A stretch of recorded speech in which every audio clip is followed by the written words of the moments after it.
À 150 km des côtes chinoises, Taïwan.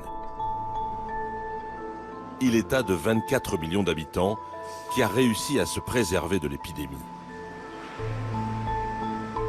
Depuis la prise de pouvoir communiste en Chine en 1949, Taïwan cultive son indépendance face à sa grande sœur, à la fois son pire ennemi et son meilleur partenaire. Aucune relation politique entre les deux pays. Et pourtant, 1 million de Taïwanais travaillent en Chine. Mais voilà, à ce jour, l'île compte moins de 300 contaminations et seulement 2 morts. Lucie, jeune journaliste française, s'est installée il y a quelques mois dans la capitale, Taipei. Avec ses colocataires taïwanaises, elle a découvert ici un monde complètement différent. Apparently, Claire, on the social media, there is a little dog that gives you advice. Can you tell me more about it?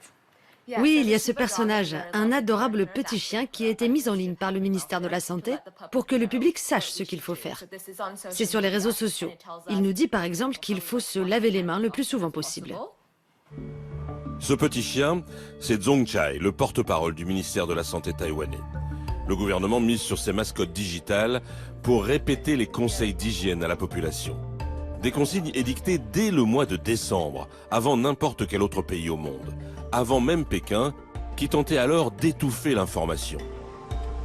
Dès fin décembre, Taïwan impose une quarantaine aux passagers arrivant de Wuhan, l'épicentre de l'épidémie, avant de fermer complètement ses frontières aux citoyens chinois quelques semaines plus tard. En même temps, le pays se lance dans une production massive de masques. Résultat, chaque citoyen peut désormais s'en procurer. Ni hao. Bonjour. Ça fait combien de temps que vous attendez dans cette queue? Une demi-heure. Il faut juste préparer sa carte d'identité. Et avec, une fois par semaine, tu peux acheter des masques en pharmacie. Ah, donc vous avez votre carte? Oui, la voici. Et on peut aussi venir avec la carte d'une autre personne pour lui acheter ses masques, si elle ne peut pas y aller, pour l'aider. C'est 3 masques par adulte par semaine et 5 pour les enfants. C'est 5 $ taïwanais. C'est un système juste. Tout le monde peut obtenir des masques pas chers. Ce qui est bien aussi, c'est que les vendeurs ne peuvent pas modifier les prix des masques. Ils sont tous à ce prix-là. Pour permettre à toute la population d'obtenir des masques, toute l'industrie de l'île est mobilisée pour produire plus pour ses habitants. Lucie a pu accéder cette semaine à l'une des plus grosses usines de masques de Taïwan. Okay. So it will not work with my Les normes de sécurité sont très importantes. On est dans une des usines les plus propres de Taïwan. Lucie doit passer plusieurs sas de contrôle. Les bactéries présentes dans l'air de l'usine sont vérifiées plusieurs fois par jour. Depuis fin décembre, les lignes de production tournent ici à plein régime. On a 2 équipes. Elles tournent jour et nuit pour ne faire que du masque chirurgical.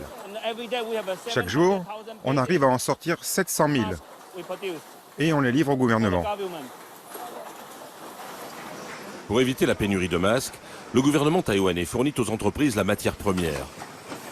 Des soldats ont même été formés pour renforcer les ouvriers des usines. Taïwan, 24 millions d'habitants, est aujourd'hui capable de produire 10 millions de masques par jour.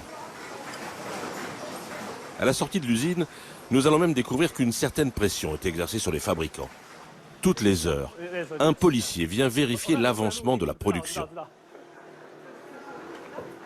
C'est la police. Ils sont venus contrôler. Le directeur ne semble pas choqué par cet encadrement très strict. Les autorités taïwanaises nous aident beaucoup. Ils nous ont prêté des soldats, ils nous envoient la police, ça booste l'usine, ça nous rend très compétitifs. Voici les clés de la réussite de Taïwan, avoir anticipé alors que les autres pays semblaient ne pas prendre conscience de la situation et avoir réussi la mobilisation générale. Cela marche tellement bien que le gouvernement a décidé d'autoriser à nouveau l'exportation de masques. Il n'y a pas de pénurie à Taïwan.